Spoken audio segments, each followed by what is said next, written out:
Hi everyone. आज का topic है मेटाबॉलिज्म बूस्टर।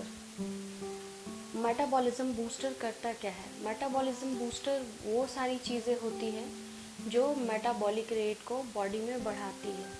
वो क्या चीज़ हम खाएं जिससे मेटाबॉलिक रेट बॉडी में बढ़ जाए, जो इनटेक करें उससे मेटाबॉलिज्म अच्छी हो जाए बॉडी की। मेटाबॉलिज्म दो तरह से हमारे बॉडी में काम करता है। पहला, हम जो कुछ भी इंटेक करते हैं उसको इजीली एनर्जी में कन्वर्ट करता है, और दूसरा, हम जो कुछ भी इंटेक करते हैं उससे बहुत इजीली ऑक्सीजन को रिलीज़ करके हमारे ब्लड में डालता है वो, ताकि हमारा ब्लड फ्लो अच्छा हो, हमारे ब्लड में बहुत अच्छे से ऑक्सीजन फ्लो करे और हमारा माइंड बहुत अच्छे से सोच पाए, अच्छे से पूरे बॉडी को सिग्नल दे पाए कि हमें हेल्दी कैसे रहना है और कहाँ किस चीज़ की ज़रूरत है। तो हम जो इजीली बहुत तरीका होता है, बहुत मेडिसिन भी आते हैं, बट इजी तरीका होता है कि क्या हमारे फूड में ऐसी चीज़ें लें, अपने लाइफस्टाइल में ऐसी चीज़ें ऐड करें जिससे हमारा मेटाबॉलिक रेट हाई रहे। अच्छा, जो हम खाते हैं प्रोटीन, कार्बोहाइड्रेट, शुगर, फैट्स, जो भी हम इंटेक करते हैं, सबका मेटाबॉलिज्म का अपना तरीका होता है, अपना एक वे होता है। तो हम जब प्रोटीन खा रहे हैं, प्रोटीन कंज्यूम कर रहे हैं, तो उसका मेटाबॉलिज्म का फूड जो होगा वो अलग होगा। जैसे पाइनएप्पल है, वो प्रोटीन मेटाबॉलिज्म को बढ़ाता है। उसके अलावा है कोकोनट वाटर, वो भी प्रोटीन मेटाबॉलिज्म को हाई रखता है। जितनी भी हवाईयन फ्रूट्स होती है जो समुद्र के किनारे मिलती है, वो नेचर ने ऐसा दिया ही है, वो नेचुरल है कि वो प्रोटीन मेटाबॉलिज्म को बहुत हाई रखेगा, क्योंकि सी फूड जो भी कंज्यूम करते हैं, सी फूड बहुत हाई प्रोटीन होता है। तो सी के बाहर मिलने वाले जितने भी ट्रीज़ हैं या फिर जो भी फ्रूट्स हैं, वो सारे प्रोटीन मेटाबॉलिज्म को बहुत हाई रखते हैं। इसके अलावा रेड वाइन, जितने भी ड्रिंक्स होते हैं उसमें रेड वाइन, आपने कभी गौर किया होगा, इटालियन, फ्रेंच, ये बहुत ही ज़्यादा हाई चीज़ कंज्यूम करते हैं, हाई कैलोरी प्रोडक्ट खाते हैं। अगर हम पास्ता खा लें या डेली चीज़ खाएं तो हम मोटे हो जाएंगे, पर वो नहीं होते। वो उनका हमेशा ट्रीट चलता रहता है, बहुत हाई लेवल पे वो फूड कंज्यूम करते हैं, इवन देन वो बहुत स्लिम होते हैं। इसकी वजह होती है red wine. White wine water retention को बढ़ाता है, बट रेड वाइन होता है वो तो हीमोग्लोबिन अच्छा करता है, प्लस वो protein metabolism, carb metabolism and fat metabolism तीनों को इंक्रीज करके रखता है बॉडी में। दैट्स वाई वो जितना कुछ भी खाते हैं, कुछ भी खाते हैं, वो दिन भर जो पार्टी चलती है, उनके हाथ में आपने हमेशा रेड वाइन का ग्लास देखा होगा। वो इजीली डाइजेस्ट भी करते जाते हैं, प्लस जो वो इनटेक कर रहे हैं उसका उनको फ़ायदा भी होता जाता है, और कुछ भी एक्स्ट्रा फैट, एक्स्ट्रा प्रोटीन या एक्स्ट्रा कार्ब का कोई भी डिमेरिट, कुछ भी उसका नुकसान उनके बॉडी को नहीं होता। तो रेड वाइन एक बहुत अच्छी चीज़ होती है जो तीनों मेटाबॉलिज्म को बहुत हाई रखती है, कार्ब को भी, और प्रोटीन मेटाबॉलिज्म को भी, और फैट मेटाबॉलिज्म को भी। इसके अलावा आप ले सकते हैं पोमोग्रेनेट।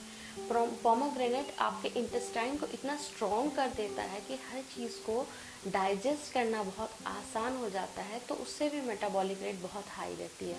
आपके बॉडी के किसी भी पार्ट को फीवर नहीं होता है, और जब फीवर नहीं होता है, एक बहुत अजीब सी बात है कि कई फीवर हमें पता नहीं चलते कि हमें स्टमक में फीवर है या फिर हमारे वेस्ट में है, या जब पूरे बॉडी में इरिटेशन हाई होती है और बॉडी का टेम्परेचर हाई होना शुरू होता है, तो हमें पता चलता है कि हमें फीवर हो गया।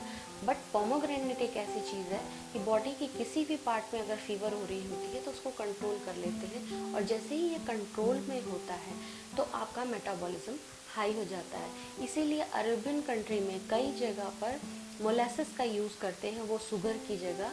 पोमोग्रेनेट जूस को इतना उबालो, इतना उबालो कि वो गाढ़ा चाशनी की तरह बन जाता है, और वो मोलेसिस वो हमेशा अपने हर फूड में ऐड करते हैं, और वो चाहे कुछ भी खाएं, कितना भी हाई कैलोरी फूड खाए, वो मोलेसिस की वजह से, जो कि मीठा है पोमोग्रेनेट जूस, उसकी वजह से वो डाइजेस्ट भी करते हैं, उनका इंटेस्टाइन भी सही रहता है और उनका मेटाबॉलिक रेट भी हाई रहता है। इसके अलावा हम ले सकते हैं fat free curd, hung curd या योगर्ट या बटर मिल्क, कुछ किसी भी फॉर्म में जो प्रोबायोटिक होता है, ये मेटाबॉलिज्म को हाई रखता ही है, प्लस इम्यून सिस्टम को भी हाई रखता है। आपका इंटेस्टाइन इतना स्ट्रॉन्ग हो जाता है कि आपका मेटाबॉलिक रेट हमेशा हाई रहता है, आपकी बॉडी में एनर्जी बहुत इजीली बनती है, आपका बॉडी बहुत इजीली ब्रीथ करता है, बॉडी में जहाँ जहाँ ऑक्सीजन की ज़रूरत होती है बहुत इजीली ऑक्सीजन सप्लाई होता है, तो हम बहुत अच्छा सोच पाते हैं क्योंकि माइंड तक इजीली ऑक्सीजन जा रहा होता है और हम अच्छे हेल्थ के मालिक बनते हैं। अच्छे अगर माइंड सही से चल रहा है तो बॉडी में फिर सारे फंक्शंस अच्छे होते हैं। अगर पेट और दिमाग सही हो, फिट हो, तो फिर बाकी फंक्शंस बहुत अच्छे चलते हैं। इसके अलावा जितने भी एंटीऑक्सीडेंट फ्रूट एंड वेजिटेबल हैं वो आपके मेटाबॉलिज्म को बहुत हाई रखता है। ग्रीन टी है, ग्रीन टी मैंने हमेशा कहा है बहुत बेनिफिशियल है क्योंकि ये भी आपके मेटाबॉलिज्म को बहुत हाई करता है। इसके अलावा आप ले सकते हैं एस्टाफेटिडा, जिसे हम हींग कहते हैं। हींग आपकी बॉडी के लिए बहुत इम्पॉर्टेंट होता है। आपने कभी गौर किया होगा मार्केट में जितने भी खाना पचाने वाली चीज़ें होती है उसमें एस्टाफेटिडा हींग ज़रूर होता है, दूसरा अनारदाना ज़रूर होता है, बिकॉज़ ये आपके मेटाबॉलिक रेट को बहुत स्ट्रॉन्ग बनाता है, आपके पेट के लिए बहुत अच्छा होता है। दोनों ही चीज़ स्टमक के फीवर को और हर डिज़ीज़ को कंट्रोल में करते हैं। इससे भी मेटाबॉलिक रेट बहुत हाई हो जाती है। प्लस एक ऐसी चीज़ है जो इंडिया में हर जगह नहीं मिलती है, लेकिन अगर आप कोशिश करें तो आपको ज़रूर मिल जाएगी, कोकम। कोकम से भी बॉडी का मेटाबॉलिक रेट बहुत हाई होता है। आप कोशिश कीजिए कि आप स्विच कर पाएँ आमचूर को कोकम में, क्योंकि अगर आप कोकम खाते हैं अपने जितने भी खाने में, जहाँ जिस जगह पे आप आमचूर डाल रहे हैं, खटाई डाल रहे हैं, वहाँ पर अगर आप कोकम डालते हैं तो आपका मेटाबॉलिक रेट बहुत हाई रहता है और आपको कई जगह पर ज़रूरत नहीं पड़ती है कि आप उस चीज़ के लिए कुछ एक्स्ट्रा यूज़ करें। अगर आप हींग ऐड करते हैं अपने किसी भी हाई प्रोटीन चीज़ में, जैसे आपने देखा होगा हमारे यहाँ एक कल्चर है कि अगर मटन या किसी भी लेग्यूम्स जो हाई प्रोटीन है, राजमा, मटर, पीस वगैरह जो बनती है, कटहल, हाई कार्ब या हाई प्रोटीन चीज़, तो उसमें हम हींग का तड़का ज़रूर लगाते हैं ताकि वो डाइजेस्ट हो पाए, इंटेस्टाइन उसको डाइजेस्ट कर सके और वात ना हो। तो एक बहुत बड़ी प्रॉब्लम होती है, अगर मेटाबॉलिक रेट लो होता है तो आप कफ के शिकार हो जाते हैं, पित्त के शिकार हो जाते हैं और आप वात के शिकार हो जाते हैं। तो ये चीज़ हमेशा ध्यान रखना है। और आप भी सर्च कर सकते हैं कि मेटाबॉलिक रेट प्रोटीन में हर समय एक चीज़ जो आप इनटेक कर रहे हैं उससे ज़रूरी नहीं है कि आपका हर तरह का फूड वो डाइजेस्ट कर सके।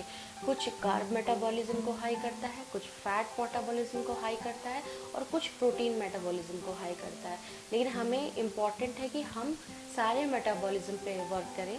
फीमेल्स के लिए ये बहुत इम्पॉर्टेंट है कि वो पाइनएप्पल खाएं और पोमेग्रेनेट खाएं। ये दो चीज़ उनकी लाइफ के लिए बहुत इम्पॉर्टेंट है। ये दोनों ही चीज़ें ठंडी नहीं लगती, इससे आपके बॉडी में ठंड नहीं लगेगी, वाटर रिटेंशन नहीं होगा। तो ये दो फ्रूट ऐसा है जो आप हर समय कंज्यूम कर सकते हैं, चाहे आपको खांसी हो, ज़ुकाम हो, फीवर हो, तब भी आप इसको खा सकते हैं और आप अपने मेटाबॉलिज्म को कंट्रोल कर सकते हैं और हेल्दी रह सकते हैं। क्योंकि मेटाबॉलिक रेट हाई होने से आपके फूड का हर एक मिनरल, विटामिन आपके बॉडी को अब्जॉर्ब हो जाता है, तो ये हर तरह से बहुत अच्छा है। तो आप एक बार ट्राई कीजिए जो कुछ भी मैंने बताया है, और कुछ सजेशन आपके पास हो तो भी आप मुझे दीजिए। मैं नए नए सजेशन पे नए नए वीडियो बनाऊंगी। और अब अभी तक के लिए इतना ही, और फिर मिलते हैं नेक्स्ट वीडियो पे। तब तक के लिए बाय।